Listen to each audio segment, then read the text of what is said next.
Black women watching the Danish deception, one thing I want us to take away from this, and you can share this video with your daughters, nieces, whatever, if they go to predominantly white schools. So when you go to a predominantly white school, when you are the token Black person, when you are the only person who is Black and everybody else is white, you have two choices. You can either do the work and fight to continue to be yourself and advocate for yourself and stand up for yourself and keep your individuality, or you can find that exhausting and not want to do that at all and think that there is some kind of social currency in being in proximity to whiteness, and you will start to assimilate to that whiteness, whatever that looks like. And then when you go in these social circles and you see that all the white guys are going for the white girls and they're overlooking you and acting like you're invisible, bear in mind, you're not ugly, you're just Black. Black is beautiful, so don't internalize that. Although, I can't tell you what to do. You're going to process this however you choose. So you will begin to turn it into an obsession to get a white man to pay some type of attention to you. And what winds up happening, which is what I think happened in this Danish deception situation, is when this white man finally chose her, holy shit, they chose me. I hit the jackpot. And that begins to become your obsession, your prized possession, the fact that you got a white person to choose you, to pay you some attention. And everybody's sitting here trying to figure out how was she able to overlook all these red flags. I know she saw the red flags because there were several moments when she would say he would do this off the wall weird thing, and I never caught him in a lie, so I just went with it. Those were the moments where she knew what was happening, where she knew what was wrong. But she valued having his attention and being in that relationship over anything, because in her mind, what I'm thinking, in her mind, she would never get that type of opportunity to have attention from a white man ever again. So she would have to hold on to that for dear life. White men are definitely not the prize, especially a broke white man. I mean, this whole world was built for you to be able to succeed, and you're still failing? What a joke. Men are men. I say this all the time. I want women to broaden their horizons and be open to all kinds of men, but that doesn't mean that those men are better than Black men. I've never said that. I even cussed somebody out once for thinking something like that. I've dated damn near every ethnicity because I'm a hoe, and they're no better. However, if marriage and relationships is what you want, broaden your horizons to give yourself some more options. That's my only point. But a lot of these women, when you assimilate, when that becomes your obsession, when being chosen by a white man becomes your whole thing, you will forgive things that you should not be forgiving so that you can continue to have their attention. You will do some stupid shit to prove yourself to these white people who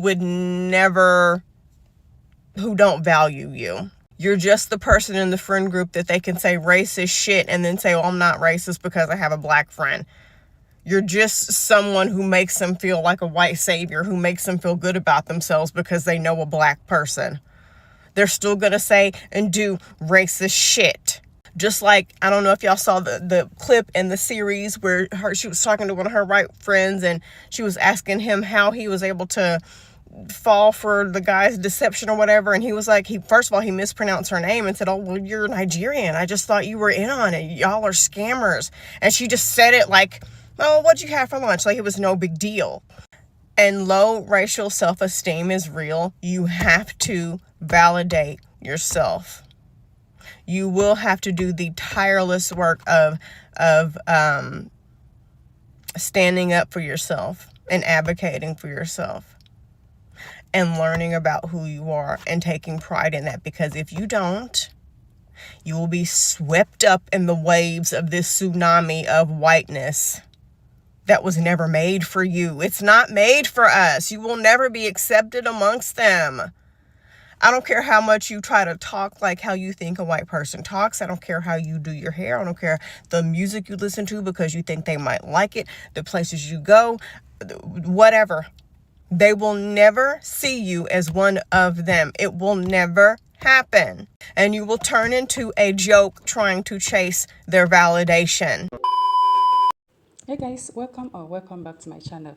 There is one thing about this Danish deception and Ayeka that has been boggling me for some time now, and coming across this video, it really makes sense to me now, because for someone, she grew up along a lot of white people, but she behaves that this is the first time of her seeing a white man. That was the part that was like, what is going on?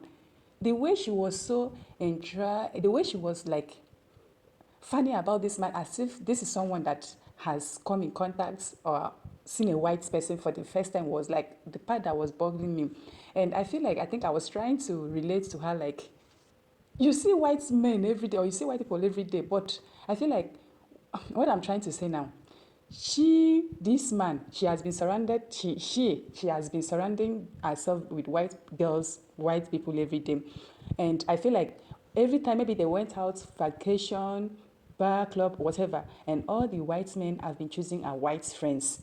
And for the first time, this is the time that a white man chooses her, a black woman. So I think that's what brought out that initial reaction, that she's behaving, and she's still reliving that experience, that, oh, you choose me, a black woman, you did not choose me, you did not choose my white friend. And I think she has gone to two dating show now, which is The Bachelor, and the other one, is it The Racing or The Race, something like that, I can't remember. And all those experiences have left her feel a bit undesirable, which is crazy, because if you look at her, she's stunning, she's gorgeous. But well, that's also when self-hate comes from, because if you have been chasing whiteness all of your life, if you have been chasing white acceptance all of your life, that plays into your self-worth, that you now feel undeserving, that you now feel less than, even when you are extremely gorgeous. And also, one thing I've seen a lot of people throw here and there, maybe she's not coming out to tell this story because of she feels calm. Maybe she's coming to tell this story to build popularity. And I've seen a lot of people throw this theory here and there, that this is an audition for Love is Blind, or one of the Love Island, or any of these dating show. Because let's not forget, aside from this white chasing that she's doing, she's also she appears like a very strategic person. She's appeared like a very ambitious person. Maybe this is like an audition, so that she will build her fans and all of that, and for her to stand out like in all these dating show. And that, I think there are some validity in that claim, because now I think someone showed this number that she was around 50 or 60K in TikTok. Now she's above 100. I don't know, I've not checked yet. She's above 100K. So there may be some validity in that aspect, that this is like she's auditioning for Love is Blind, Love Island, or any of these dating show. With that being said, there is something about you not loving yourself, or not accepting yourself the way you are, because that messes with your psyche. I can speak about that because of my mom, the way this woman does not like her skin tone. Even when she has successfully changed her skin tone, I thought by now she would be very happy with herself. She looked like what she has always wanted to look like, but she is still miserable. Because changing your skin tone, seeking white validation, seeking whiteness will not change the way you feel about yourself. I think that comes from inside. If you have not done the work from the inside, no matter how you get close to the whiteness, you will never be happy with yourself. And I remember someone dropped one comment on I think that one of the video about colorism, how black community are not ready for that conversation. The comment was, colorism is as the result of racism, which is true. Which is true, because it's only racism that will make you think that because you are black, because you are dark skinned, that you are undeserving, that you are not lovable, that you are not beautiful, even when the evidence shows otherwise. And also about Onyeka, briefly, this is her best friend coming to in her defense. And this video, I can't even play it, she's just saying a bunch of nothing. And Onyeka coming to this comment, I was just going through the comment, she was like, thank you so much, I'm like, what are you thanking her for? This lady, she's just coming out here to talk about nothing. That's why I can't even play the video. It's just a bunch of nothing. You know, when someone talk just to hear themselves talk, that is what this is giving me. And if you surround yourself with people that look like this, and if you look at this, the mannerism, and you watch Onyeka's story, the mannerism is similar. Flipping of the hair, tucking the hair behind your ear, this, that, the way they sit, the posture. It's like assimilation 101. And I would say try to surround yourself with people that look like you. And sometimes people that look like you may even have their own battle that they are going through. They may even have their own self-hatred, internalized racism, anti-blackness that they have going on. So you have to seek in external world. If people around you cannot give you the confidence that you want, internet is big enough. Like, I listen to a lot of black women that are empowering. Look for that. Listen to it, because it's what you listen to, is what you watch that will impact your life. That will, the more you hear them talk, the more you see how confident they are with their skin, the more you start loving yourself the way you are. But if you surround yourself with people that doesn't look like you, and you are consuming all the content that does not represent you, there's no way you will not internalize all of that, and you will now start seeing yourself as undeserving. It shows that Onyeka really thinks that she's not beautiful, even though she's gorgeous. That it shows. It's only someone that has a deep sense of self-hatred that will allow herself to get play like that. Because this man, if she has a high value about herself, she wouldn't have even allowed any of that nonsense play out the way it is. So love yourself and love yourself. Regardless of what society say, if you are a dark-skinned woman, if you are a dark-skinned black girl, black woman, you are lovable, you are deserving, you are beautiful, you are a goddess. Don't allow anyone to tell you otherwise.